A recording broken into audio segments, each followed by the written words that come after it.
الحمد لله نحمده ونستعينه ونستغفره ونؤمن به ونتوكل عليه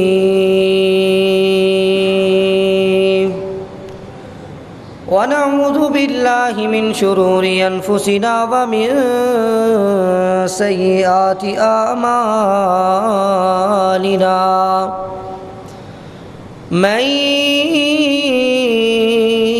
يهده الله فلا مضل له ومن يضلله فلا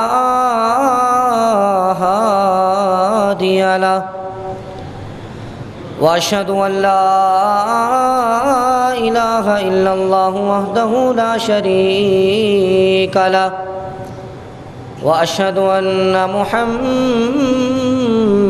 عبده ورسوله يا أيها الذين آمنوا اتقوا الله حق تقاته ولا تموتن إلا وأنتم مسلمون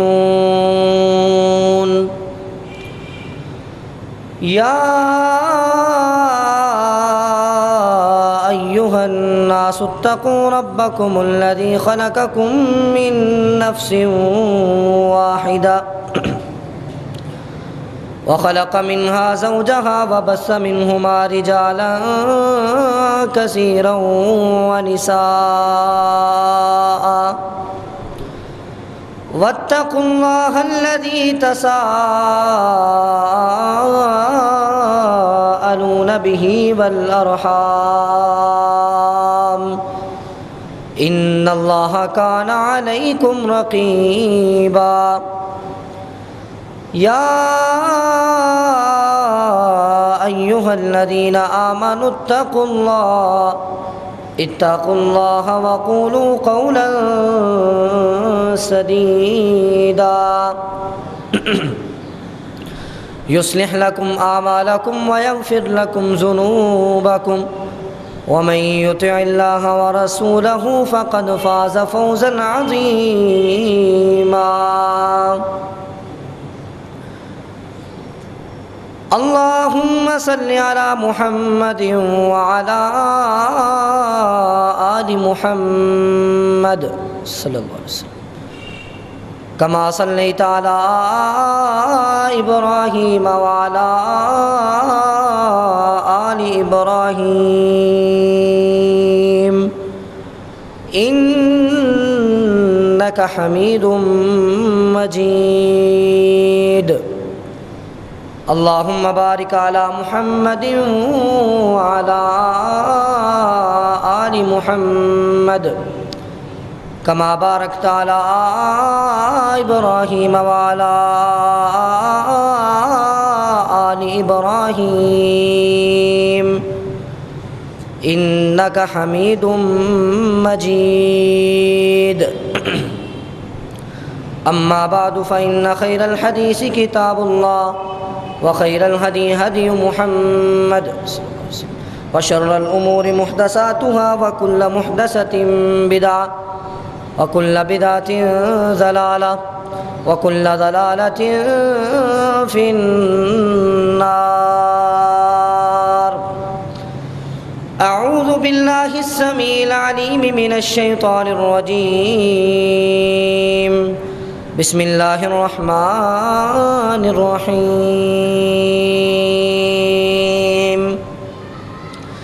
سبحان الذي أسرى بعبده ليلا من المسجد الحرام إلى المسجد الأقصى الذي باركنا حوله لنريه من آياتنا إنه هو السميع البصير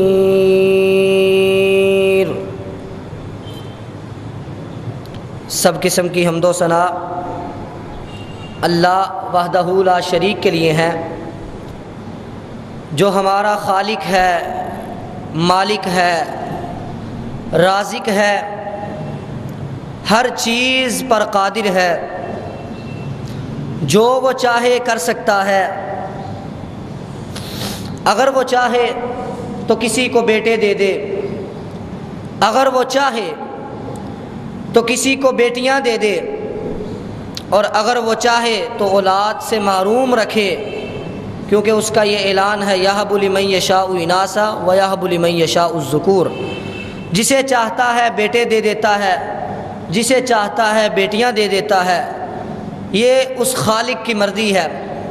اس کے بعد لاکھوں کروڑوں درود و سلام اس ہستی اقدس مقدس مطہر معطر پر کہ جس کے ذریعے سے ہماری رہنمائی کا بندوبست کیا اور جس کو رحمت للعالمین بنا کر بھیجا، اور جس کے آنے سے انسانوں کو جینے کے طور طریقے اور سلیقے آ گئے، اور جو امامنا فی الدنیا و امامنا فی الآخرہ و امامنا فی الجنہ امام الانبیاء والمرسلین ہے، اور جس کا نام نامی اسم گرامی جناب محمد الرسول اللہ صلی اللہ علیہ وسلم ہے۔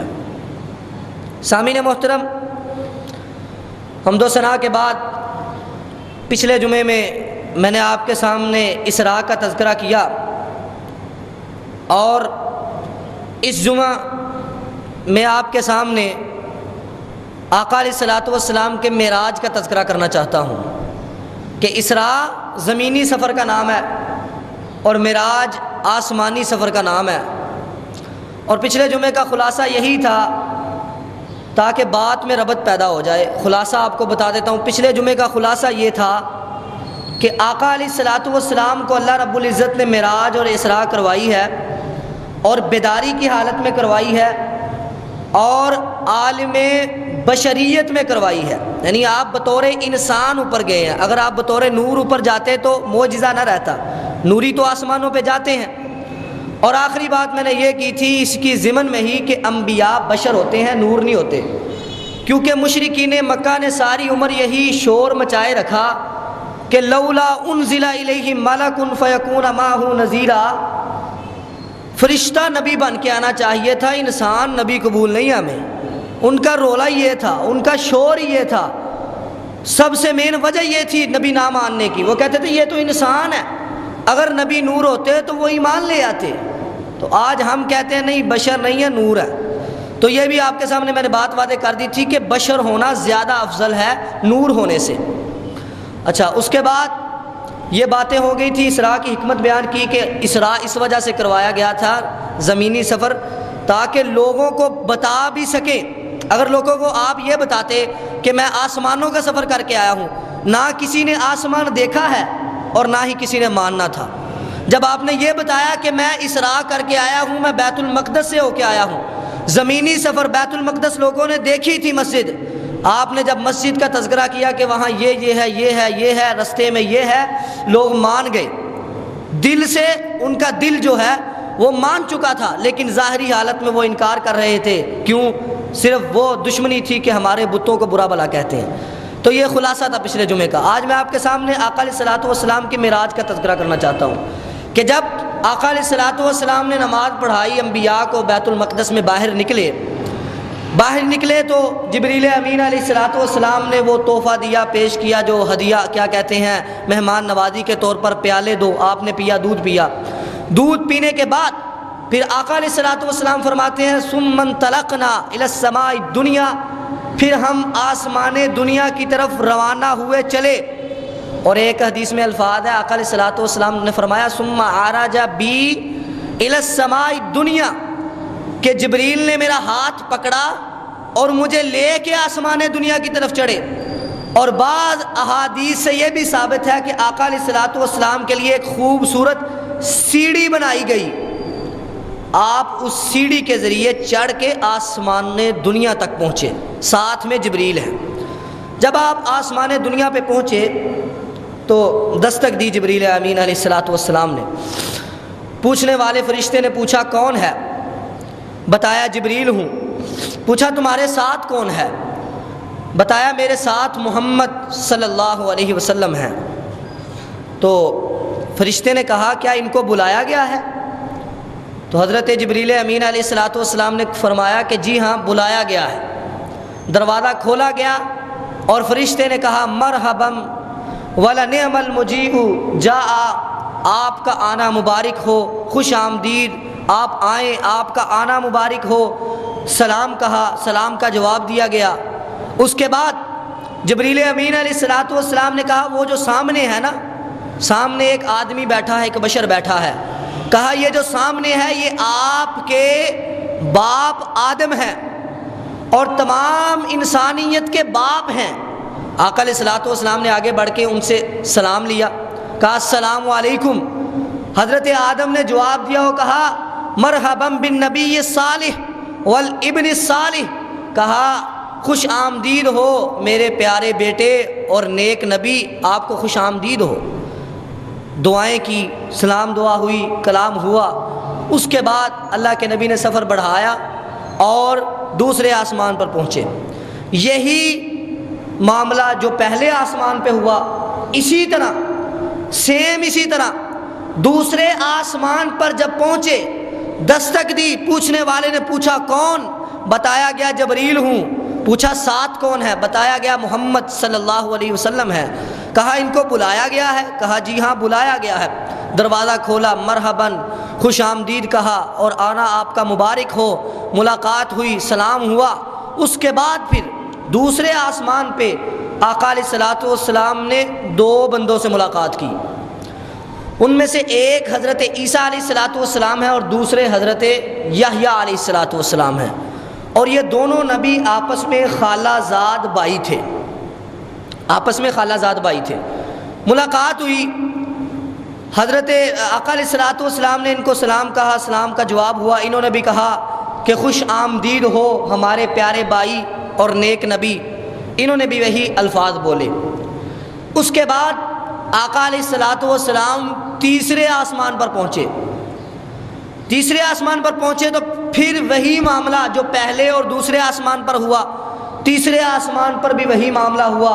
آخرکار آپ جب اندر داخل ہوئے، دروازہ کھل گیا دستک کے بعد، تو آقا علیہ الصلوۃ والسلام نے سامنے دیکھا ایک بندے کو، کہا گیا کہ یہ یوسف ہیں علیہ الصلوۃ والسلام۔ آقا علیہ الصلوۃ والسلام نے تیسرے آسمان پر حضرت یوسف علیہ الصلوۃ والسلام سے ملاقات کی، سلام کہا، جواب ملا۔ اور آقا علیہ الصلوۃ والسلام نے جب واپس آئے تھے نا معراج سے، آپ نے آ کے لوگوں کو بتایا تھا کہ جب میں نے تیسرے آسمان پہ حضرت یوسف سے ملاقات کی، فَإِذَا هُوَ قَدْ أُوتِيَ شَطْرَ الْحُسْنِ، آپ نے فرمایا کہ میں نے یوسف کو دیکھا ہے، اتنے خوبصورت اور اتنے حسین ہیں کہ ایسا لگتا ہے کہ آدھی دنیا کا حسن صرف حضرت یوسف کو دے دیا گیا ہے، اس قدر حسین اور خوبصورت تھے۔ اور یہ وصف کون بیان کر رہا ہے؟ آقا علیہ الصلوۃ والسلام۔ آقا علیہ الصلوۃ والسلام نے یہ ہمیں بتایا کہ حضرت یوسف اتنے خوبصورت تھے کہ آدھی دنیا کا حسن ان کے چہرے پر تھا، کیونکہ اللہ رب العزت نے اپنی قدرت کے ساتھ معراج کی رات آپ کو تمام انبیاء سے ملاقات کروائی تھی۔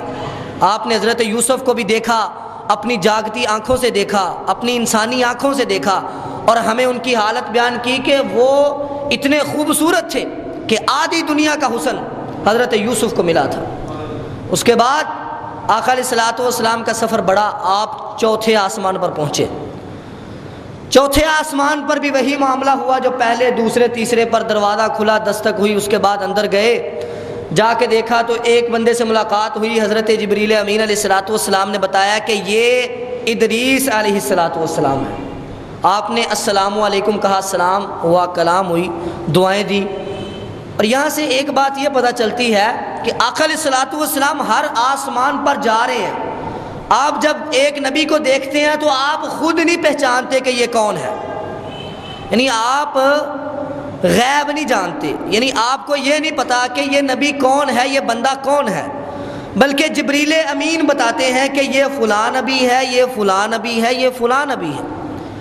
تو پتہ چلا کہ آقا علیہ الصلوۃ والسلام غیب نہیں جانتے، آپ کو جبریل بتا رہے ہیں، بتایا یہ ادریس ہے۔ آقا علیہ الصلوۃ والسلام نے ادریس علیہ الصلوۃ والسلام سے ملاقات کی۔ اس کے بعد سفر بڑھا، 5ویں آسمان پہ گئے، پھر وہی معاملہ، دستک دی، دروازہ کھلا، اندر داخل ہوئے، تو وہاں ملاقات ہوئی حضرت ہارون علیہ السلام سے، جو کہ حضرت موسیٰ کے بھائی تھے۔ حضرت موسیٰ کی انہوں نے مدد کی۔ یہ دو بھائی بیک وقت نبی، اللہ کے نبی تھے، اور انہوں نے تبلیغ کی، فرعون کا مقابلہ کیا، بڑی بڑی اللہ نے فضیلت دی، آسمانوں پہ بلند کیا اور نبی سے ملاقات کروائی۔ حضرت ہارون سے ملاقات ہوئی، سلام کہا، پھر اس کے بعد دعا ہوئی، اس کے بعد اگلے آسمان پر گئے، اس کے بعد چھٹے آسمان پر وہی معاملہ ہوا جو پہلے 5 آسمانوں پہ ہوا تھا۔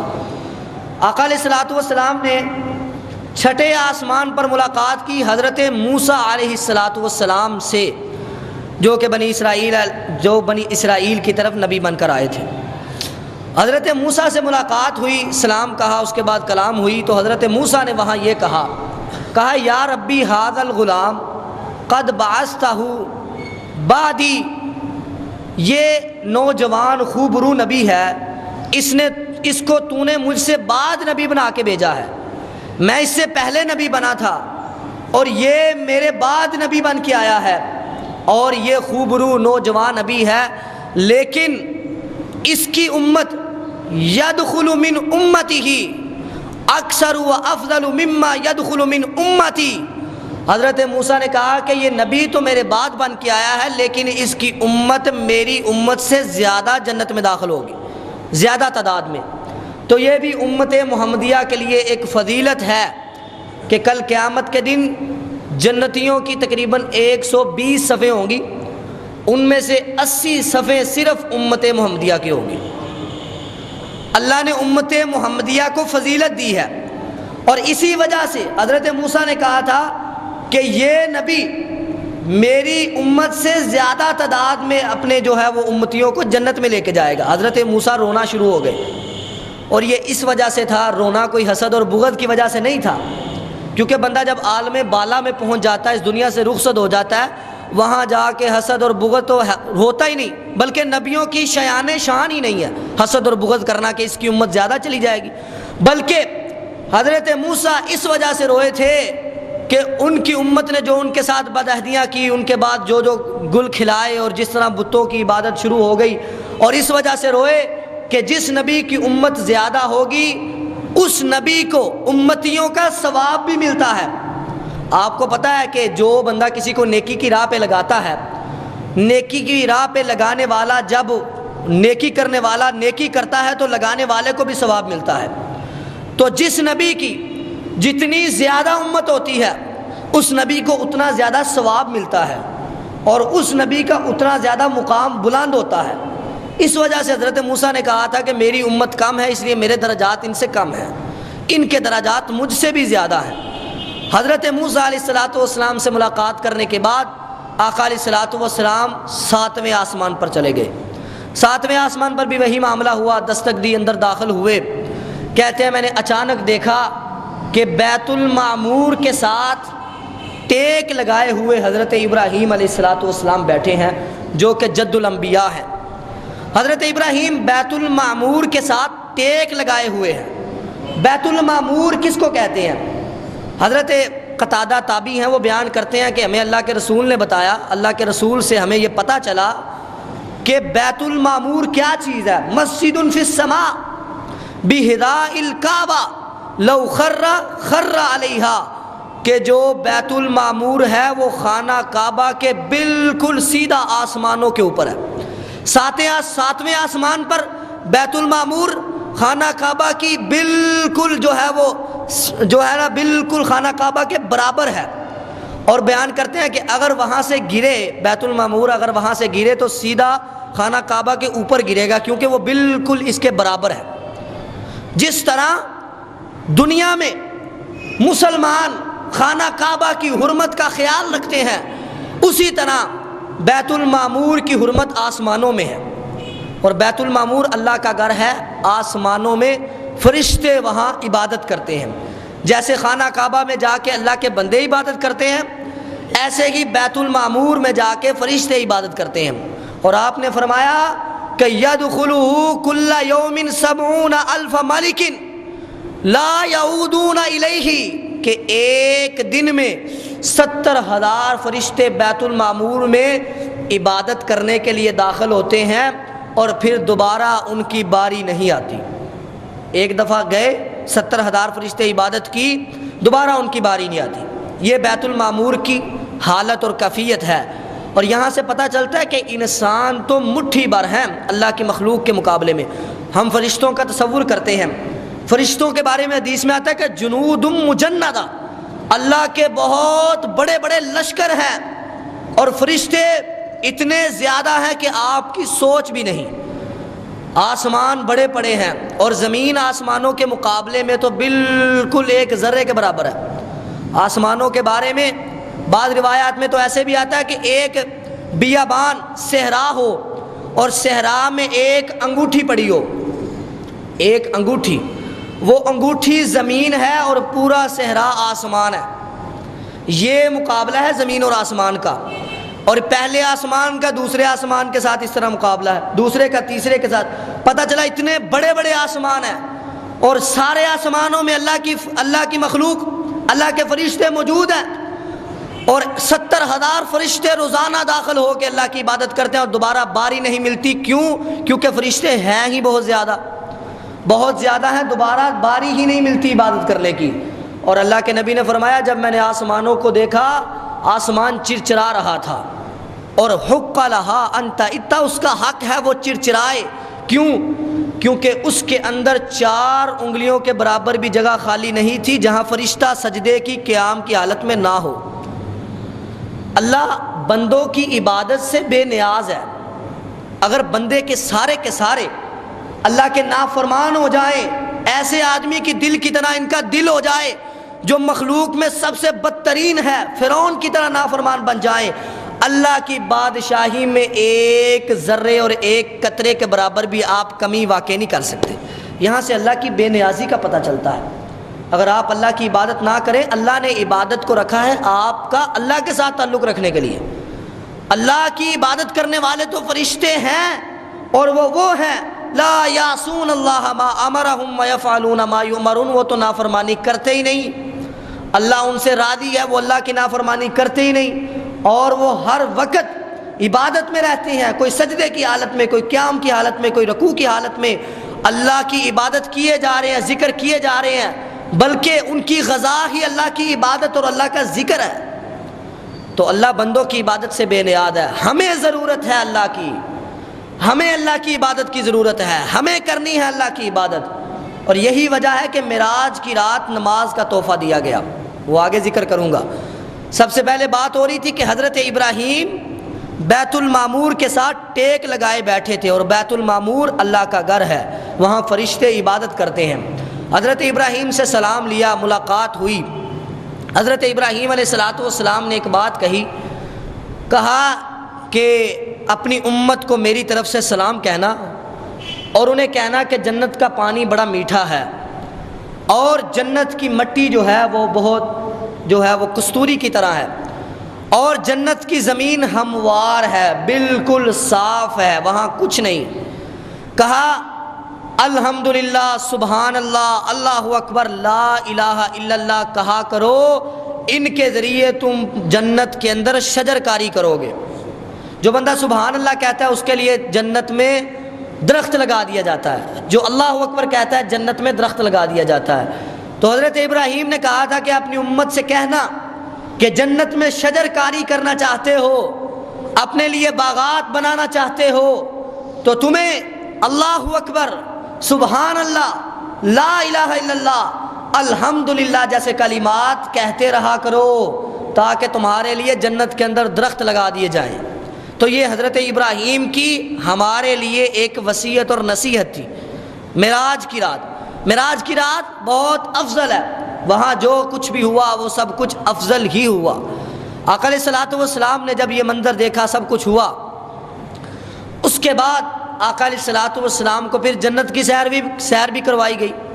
آقا علیہ الصلوۃ والسلام نے جنت کے منظر بیان کیے، کہا کہ جنت کے اندر مٹی ایسی تھی جیسے کستوری ہے، اور میں نے جنت کے اندر ایک نہر دیکھی کہ اس نہر کے دائیں اور بائیں موتیوں کے کبے بنے ہوئے تھے، خیمے بنے ہوئے تھے، اور خیمے بہت بڑے بڑے خیمے تھے۔ یہ نہ سمجھو کہ ہمارے ہاں جو چھوٹے چھوٹے خیمے ہوتے ہیں، یہ خیمے نہیں، آقا علیہ الصلوۃ والسلام نے فرمایا کہ جنت کے بارے میں یہ ایک اصول یاد رکھو کہ ما لا عین رأت ولا اذن سمعت ولا خطر علی قلب بشر، جنت کے بارے میں یہ اصول یاد رکھو کہ جنت کی نعمتیں، جنت میں جو ملے گا اس کے بارے میں نہ کسی آنکھ نے دیکھا ہے نہ کسی کان نے سنا ہے۔ حقیقت میں ہم یہ تو سنتے ہیں کہ وہاں خیمے ہوں گے، لیکن اس کی حقیقت کا ہمیں نہیں پتہ، وہاں کیسے ہوں گے، پھل کیسے ہوں گے۔ ہم ان کی تشبیہ سنتے ہیں کہ اس طرح کے پھل ہوں گے، لیکن کیسے ہوں گے حقیقت کوئی نہیں جانتا۔ حقیقت نہ کسی آنکھ نے دیکھی ہے، نہ کسی کان نے سنی ہے، نہ کسی کے دل میں یہ تصور پیدا ہوا ہے۔ یہ ہے جنت کے بارے میں اصول۔ آقا علیہ الصلوۃ والسلام نے کہا میں نے خیمے دیکھے، خیمے لگے ہوئے تھے نہر کے دائیں اور بائیں، اور وہ نہر تھی کوثر نہر، اور وہ کوثر نہر جہاں کل قیامت کے دن جس نہر سے اللہ کے نبی اپنی مخلوق کو پانی پلائیں گے، آپ نے فرمایا آتانی، وہ نہر مجھے دی گئی ہے، اور میں کل قیامت کے دن جب ساری کائنات، ساری دنیا وہاں موجود ہوگی، تمام انسان موجود ہوں گے، پیاس سے برا حال ہوگا، آقا علیہ الصلوۃ والسلام وہاں اس نہر سے اپنے امتیوں کو حوض کوثر سے پانی پلائیں گے۔ یہ وہ نہر ہے جو آپ نے دیکھی۔ اس کے بعد آپ نے جنت کے مناظر دیکھے اور آ گئے، اور آقا علیہ الصلوۃ والسلام کو سدرۃ المنتہا جو 7ویں آسمان پہ ہے، سدرۃ المنتہا پہ آپ ٹھہرے، وہاں جبریل نے آقا علیہ الصلوۃ والسلام کو اپنا اصلی حلیہ دکھایا، اصلی حالت۔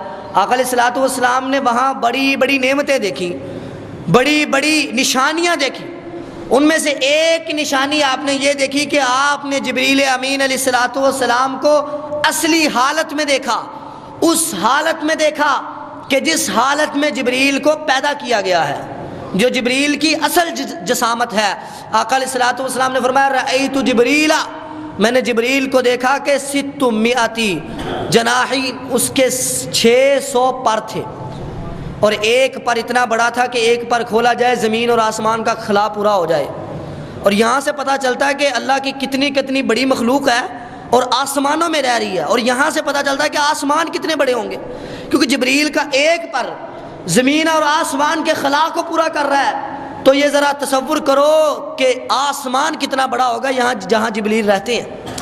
اللہ کی بڑی بڑی مخلوقات ہیں، ہم نے تو کچھ دیکھا ہی نہیں، ہم نے صرف سنا ہے۔ غیبیات پر ہمارا ایمان ہے، اللہ کے نبی نے دیکھا بھی ہے۔ اللہ کے نبی کو دکھایا گیا کہ 600 پر ہیں، اور جبریل امین اتنی بڑی شکل میں، حیران کن واقعہ۔ اور دوسری مرتبہ دیکھا تھا، قرآن پاک میں اللہ نے فرمایا وَلَقَدْ رَآهُ نَزْلَةً أُخْرَى، آپ نے جبریل امین کو 2 مرتبہ اصلی حالت میں دیکھا ہے۔ ایک مرتبہ جب آپ کو نبوت ملی تھی، نبوت کے بعد ابتدائی سالوں میں آقا علیہ الصلوۃ والسلام نے دیکھا کہ افق میں، آسمانوں کی افق میں جبریل امین اصلی حالت میں تھے۔ اور دوسری مرتبہ جبریل کو دیکھا کب؟ جب معراج کی رات 7ویں آسمان پر پہنچے، سدرۃ المنتہا کے پاس دیکھا۔ اور جبریل امین عام طور پہ جب وحی لے کے آیا کرتے تھے تو وہ اپنی اصلی حالت میں نہیں آتے تھے، بلکہ آقا علیہ الصلوۃ والسلام نے فرمایا، ایک صحابی تھے جن کا نام تھا دہیہ کلبی رضی اللہ تعالیٰ عنہ، آپ فرماتے ہیں کہ وہ بہت خوبصورت صحابی تھے، بہت ہی خوبصورت صحابی تھے۔ آپ فرماتے ہیں کہ جبریل اکثر اوقات ان کی شکل اختیار کر کے میرے پاس وحی لے کے آتا ہے۔ بہت خوبصورت صحابی تھے، جبریل امین اس صحابی کی شکل اختیار کر کے آقا علیہ الصلوۃ والسلام کے پاس وحی لے کے آتے تھے، اصلی شکل میں نہیں آتے تھے۔ اسی طرح ایک نشانی یہ ہوگی کہ آپ نے جبریل امین کو اصلی حالت میں دیکھا، اور دوسری نشانی یہ دیکھی کہ آپ فرماتے ہیں کہ عند سدرۃ المنتہا، وہاں سدرۃ المنتہا ہے، سدرہ کہتے ہیں بیری کے درخت کو، بیری کا درخت، وہاں ایک درخت تھا اتنا بڑا کہ بعض روایات میں آتا ہے کہ 6 آسمان پہ دیکھا، بعض میں آتا ہے کہ 7ویں میں دیکھا۔ تو محدثین کہتے ہیں کہ اس کا مطلب یہ ہے کہ اس کی جڑ، اس کا تنا، اس کی جڑ 6 آسمان پہ ہے، اور اس کی شاخیں، اس کا پھیلاؤ وہ 7ویں آسمان پر ہے، اتنا بڑا ہے۔ اور میں پہلے بتا چکا ہوں کہ آسمان کتنے بڑے ہیں، اور آسمانوں کے درمیان فاصلہ بعض روایات میں آتا ہے کہ سند میں کچھ کلام ہے، لیکن ان میں آتا ہے کہ 500 سال کی مسافت کا فاصلہ ہے ایک آسمان کے اور دوسرے آسمان کے درمیان میں، اتنا فاصلہ ہے، اور آسمان کتنا بڑا ہے، اور اتنے فاصلے کے درمیان ایک درخت آپ نے دیکھا جس کو سدرۃ المنتہا کہتے ہیں، اتنا بڑا۔ اور آپ نے فرمایا کہ جب میں نے انہیں دیکھا تو اللہ کی طرف سے اسے ایک چیز نے ڈھانپ لیا، وہ اور بھی خوبصورت ہو گیا۔ وہ چیز کیا تھی؟ آپ نے فرمایا کہ سونے کے پروانے، سونے کے پتنگے وہ اس کے اوپر اڑ رہے تھے، اور اس درخت کے پھل وہ بڑے بڑے ہجر مقام کے مٹکوں کی طرح تھے، اور اس کے پتے ہاتھی کے کان کی طرح تھے۔ یہ آپ نے تشبیہ دے کے بتایا کہ اتنے بڑے بڑے پتے اور اتنے بڑے بڑے مٹکے اس کے پھل تھے۔ یہ آپ نے درخت وہاں دیکھا سدرۃ المنتہا، اور آپ نے فرمایا اتنا خوبصورت منظر تھا کہ مخلوق اس منظر کو بیان کرنے سے عاجز ہے، اس کا حسن بیان نہیں کر سکتی، اتنا خوبصورت منظر آپ نے وہاں دیکھا۔ اور وہیں آپ نے فرمایا سدرۃ المنتہا کے مقام پر اوحى اللہ الیہ ما اوحى، اللہ نے وحی کی، اور وہیں اللہ نے 50 نمازیں پہلے فرض کی، 50 نمازیں فرض کر دی۔ اور معراج کی رات آپ نے 3 تحفے دیے، اللہ کی طرف سے 3 تحفے ملے تھے، ان میں سے ایک نماز تھی۔ نماز کا تذکرہ کرنا چاہتا ہوں کہ نماز کا آپ نے طویل واقعہ سنا ہے کہ 50 نمازیں فرض ہوئی۔ اللہ کے نبی جب واپس آئے، دوبارہ چھٹے آسمان پر آئے، جس آسمان پر حضرت موسیٰ سے ملاقات ہوئی تھی، حضرت موسیٰ نے پوچھا کیا لے کے آئے ہو؟ کہا اللہ نے مجھے 50 نمازیں دی ہیں۔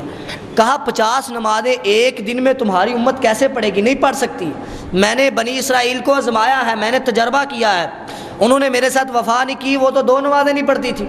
آقا علیہ الصلوۃ والسلام واپس گئے، اللہ رب العزت نے 10 نمازیں کم کر دی، پھر آئے، پھر حضرت موسیٰ نے اصرار کیا، پھر دوبارہ گئے، پھر 10 کم ہوئی، دوبارہ چکر لگتا رہا، اوپر جاتے واپس آتے، حتیٰ کہ 5 نمازیں رہ گئی۔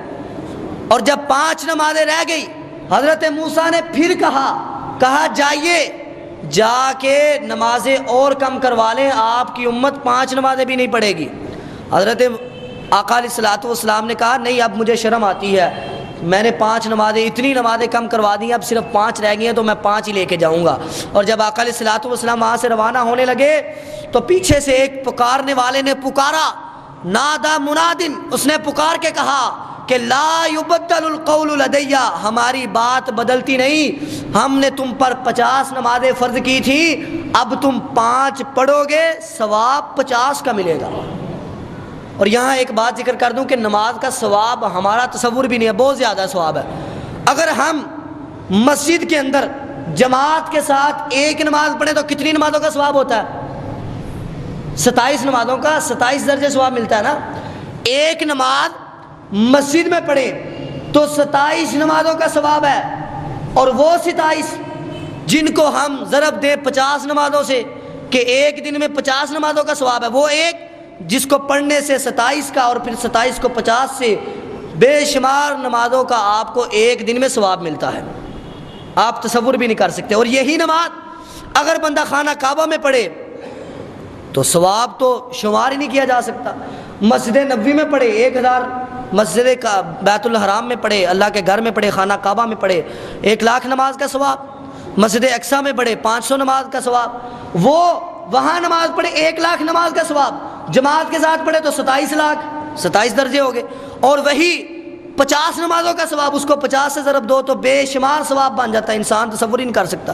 یہ ہماری امت کے لیے آسانیاں ہے، یہ ثواب ہمارے لیے ہے، ہم نے کبھی سوچا نہیں ہے۔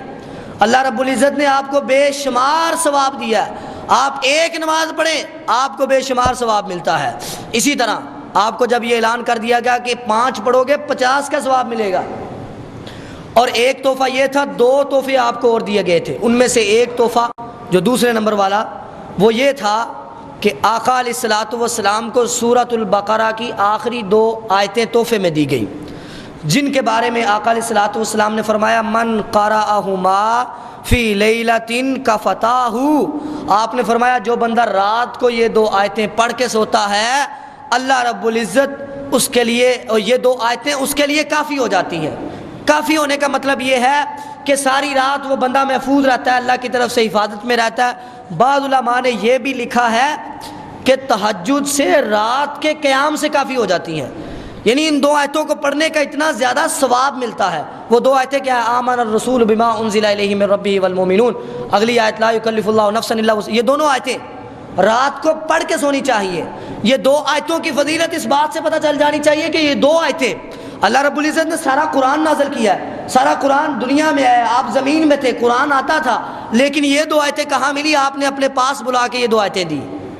ہے تو یہ بھی قرآن، لیکن آپ نے معراج کی رات 7ویں آسمان پہ اپنے نبی کو یہ دو آیتیں دی. پورا قرآن دنیا میں اترا، یہ دو آیتیں وہاں دی، ہے یہ بھی قرآن، لیکن ان کی فضیلت بہت زیادہ ہے. ان دو آیتوں کی تلاوت کرنی چاہیے. بلکہ یہ دو آیتیں 2 بار آئیں. ایک بار آقا علیہ الصلوۃ والسلام کو معراج کی رات ملی، دوسری بار آقا علیہ الصلوۃ والسلام کہتے ہیں میں بیٹھا ہوا تھا، جبریل میرے پاس بیٹھے تھے، اچانک اوپر سے دروازہ کھلنے کی آواز آئی. جبریل نے کہا کہ آسمان کا دروازہ کھلا ہے. کہا آسمان کا دروازہ کھلا ہے، اور کہا ایسا دروازہ کھلا ہے جو آج سے پہلے کبھی نہیں کھلا، اور ایسا فرشتہ آ رہا ہے جو آج سے پہلے کبھی بھی زمین پہ نہیں آیا. اس فرشتے نے آ کر آقا علیہ الصلوۃ والسلام کو کیا خوشخبری دی؟ کہا میں آپ کے لیے 2 نور لے کے آیا ہوں. کہا کون سے نور؟ 2 نور، ایک سورۃ الفاتحہ اور دوسرا نور سورۃ البقرہ کی آخری 2 آیتیں. ان 2 آیتوں کی اتنی فضیلت ہے، اور یہ تحفہ ملا معراج کی رات. اور تیسرا تحفہ جو آپ کو دیا گیا تھا وہ یہ تھا، اللہ رب العزت کی طرف سے اعلان ہو گیا وَغُفِرَ لِمَن لَّمْ يُشْرِكْ بِاللَّهِ شَيْئًا. جو بندہ اللہ کے ساتھ شرک نہیں کرتا اللہ اسے معاف کر دیتے ہیں. جو بندہ اللہ کے ساتھ شرک نہیں کرے گا اپنی زندگی میں، وہ کل قیامت کے دن مغفور ہے، اللہ اسے معاف کر دیں گے، اللہ اپنی رحمت سے اس کے گناہ معاف فرما دیں گے. لیکن جو بندہ شرک کرتا ہے اللہ اس کو معاف نہیں کریں گے. اور یہ توحید ایسی چیز ہے کہ تمام انبیاء اس پر متفق تھے. اللہ رب العزت نے فرمایا وَمَا أَرْسَلْنَا مِن قَبْلِكَ مِن رَّسُولٍ إِلَّا نُوحِي إِلَيْهِ أَنَّهُ لَا إِلَٰهَ إِلَّا هُوَ. ہر نبی کی طرف یہی وحی کی گئی کہ اللہ ایک ہے. توحید اصل چیز ہے. جو بندہ توحید پر نہیں ہے وہ جنت کی امید نہ رکھے، جو بندہ شرک کرتا ہے وہ جنت کی امید نہ رکھے.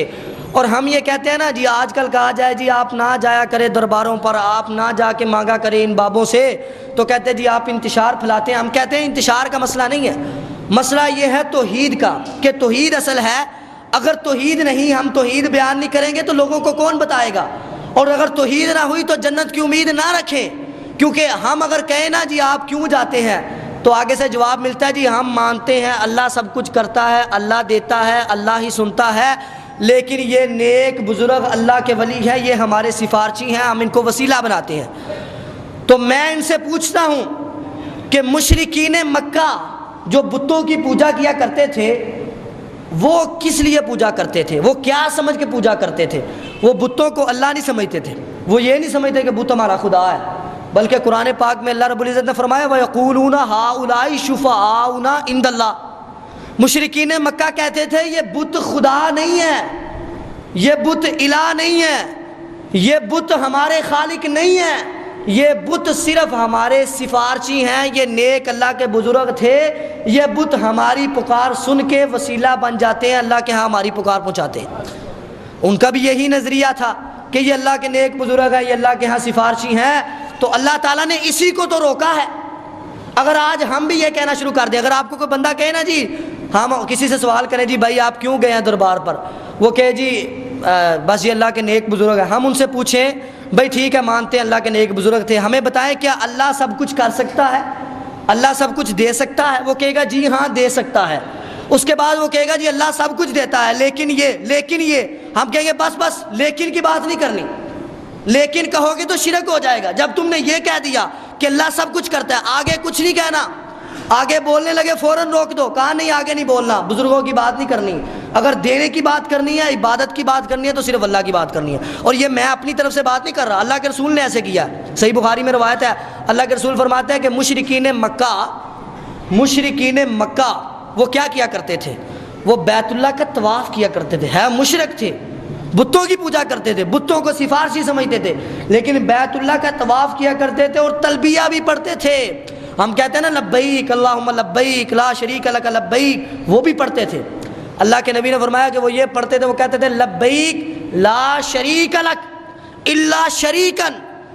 کہتے تھے اللہ ہم حاضر ہیں تیرا کوئی شریک نہیں مگر ایک شریک، ہوا لک تملکہ وما ملک، مگر ایک تیرا شریک ہے جس کا تو ہی مالک ہے، وہ تیرا مالک نہیں، جس کا تو ہی مالک ہے وہ تیرا شریک ہے کسی کام میں کہ وہ ہماری سفارش تجھ تک پہنچاتا ہے. وہ بھی کہتے تھے کہ ایک شریک ہے. اللہ کے رسول فرماتے ہیں کہ جب یہ لوگ اتنا کہتے تھے نا کہ لبیک لا شریک لک، اے اللہ ہم حاضر ہیں تیرے ساتھ کوئی شریک نہیں۔ جب اتنی بات کہتے تھے تو اللہ کے رسول پتہ کیا کہتے تھے؟